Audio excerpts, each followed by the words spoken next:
Wolong Fallen Dynasty has taken Game Pass by storm since its release, with its ballet-like combat and furiously tough bosses. We've got some tips on those right here to watch later if you fancy it. But if that's made you hungry for a new challenge, then feast your eyes on this excellent collection of Xbox Soulslikes. We've saved the hardest till last too, see if you agree. With its broody dark fantasy setting and meaty high-stakes combat, Mortal Shell wears its Dark Souls influence on its armor-covered blood-stained sleeves. However, it also brings some cool flourishes of its own. You start out the game as a ghost-like creature who has to hop inside the bodies of slain warriors, allowing for you to rapidly switch up your playstyle. Plus, it will make you feel less bad about actually getting killed because, hey, that guy was dead anyway.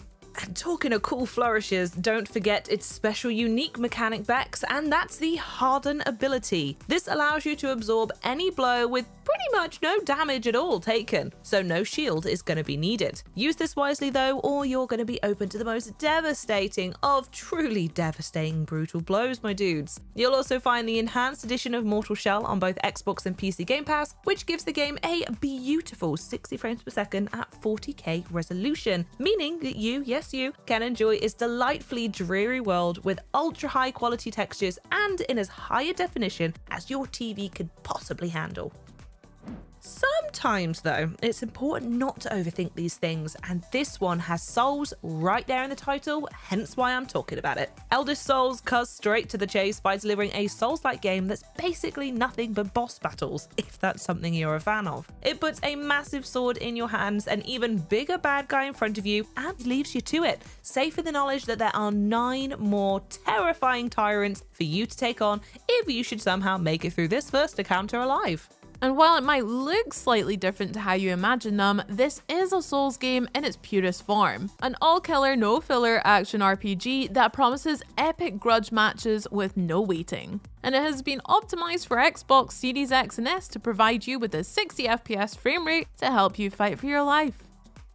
Now, the term Souls-like might call to mind images of armored knights and old-school weaponry, but the Surge games are proof that the genre doesn't have to stay stuck in the past. Both games take place in a frightening future where the whole world has gotten royally teched up. From the rogue AIs to the murderous robots and mechanically augmented killers, pretty much everyone you encounter has been custom built to tear you limb from limb.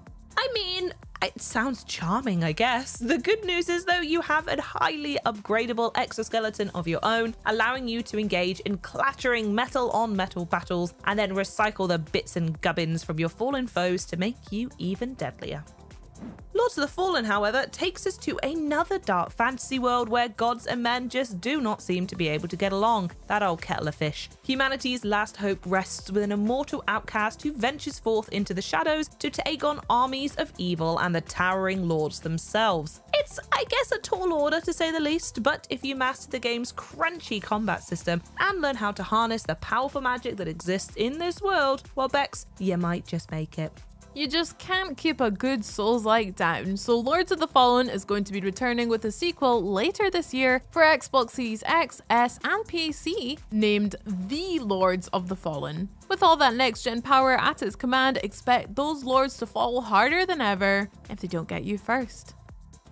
Axes, swords, and warhammers are great for when you want to get medieval on your enemies, but they do sometimes leave you longing for something a bit more high caliber, which is why you'll definitely want to have Remnant from the Ashes as part of your Souls-like arsenal. In this third-person shooter, you'll be blasting your way through dynamically generated worlds where you never know what's coming next. Just that it's probably going to be something nasty. You got nasty right, Bex, because with over 100 varieties of enemy and 20 terrifying bosses to contend with, you're going to want all the help you can get, which is why that 3-player co-op option is so dearly appreciated. So once you've got your breath and slammed in another clip, another wave is going to be on its way, with Remnant 2 expected to hit Xbox Series X, S and PC a bit later on this year. It might kind of sound like what Quasimodo would order at the Chippy, but Salt and Sanctuary is actually an action-packed 2D adventure about a sailor whose fate seems bleak after they are shipwrecked on an uncharted island. The combat here, however, is fast and brutal, but you certainly won't be empty-handed. There are over 600 different weapons, items, spells, and armor pieces for you to collect and combine until you're the toughest sailor man around, since Popeye, I guess. With its eye-catching hand-drawn art style, Salt and Sanctuary brings its own distinct flavour to the Souls-like genre, while still delivering all intense action and eerie atmosphere you can ask for. Code Vein takes place in a near future where a great calamity of some kind has left humanity fighting for survival. Desperate times call for desperate measures, so we've decided to reanimate a bunch of corpses to turn them into vampiric super soldiers known as Revenants. These are very, very desperate times, just feel like I should emphasize that. Let me know if you need me to emphasize that more, by the way. They really truly are desperate times. Set in the sort of ruined world that Souls fans are sure to feel right at home in, Code Vein adds some anime flair to the proceedings, so expect the battles to be even more spectacular as you unleash gruesomely over-the-top attacks onto your enemies. Ender Lily's Quietus of the Nights takes us to another fantastical realm where not only has the whole world been beset by an unspeakable disaster that leaves civilization in ruins while all manner of horrifying monsters roam the land, but it's kind of like England, folks. It's raining all the time, really all the time. Still, the game's gorgeous art style goes a long way to make up for that, turning every raindrop into little tiny pieces of art. And while Ender Lily stays true to the Souls-like spirit by making you face off against ginormous bosses who can end your existence with a flick of the wrist, it does even things up a little by allowing you to recruit them as allies after you've defeated them. Just imagine what we could have had if Ornstein and Smaug had been looking for a third. Next up, we're taking a trip to Paris with Steel Rising. It might be the city of love, but there's no mushy stuff in this steampunk Souls-like. You play as a mechanical masterpiece fighting to save the French Revolution from King Louis and his awful automatons. It's a fun spin on history where you get to hang out with Marie Antoinette and Robespierre, but also get to watch killer robots smash each other into tiny pieces. While the combat here has, I kind of guess, a similar rhythm of dodges and parries to other Souls-like games, the fact that you can move with the elegance of a ballet dancer while you're lopping off heads gives Steel Rising a certain je ne sais quoi that you just can't find anywhere else. Though it does kind of look like the perfect thing to tide you over until similarly Renaissance-tinged Souls-like Lies of P hits Game Pass on day one of its release in August this year, folks. Write it down on the calendar.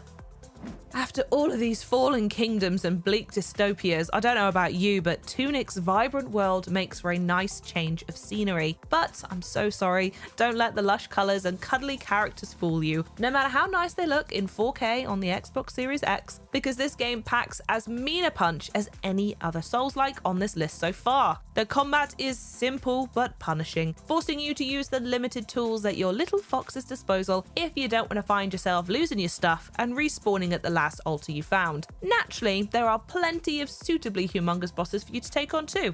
But another thing that really makes Tunic feel like a Souls-like is how cryptic its story is. To learn about this strange world, the spiritual forces at play in it, or your own role in the tale, all you can do is piece together the clues you find scattered across the land. When you're not being brutally murdered, that is. They even had to add a no-fail mode to make it that bit easier. That's how tough some people found this game.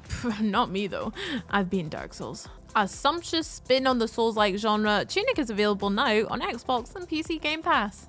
Line up a few of these titles and you'll have yourself a grueling gauntlet of gaming challenges that's sure to put your skills to the test. So enjoy! Let us know about all your favourite Souls-like games down in the comments, and don't forget to like and subscribe and ring the bell. Bye!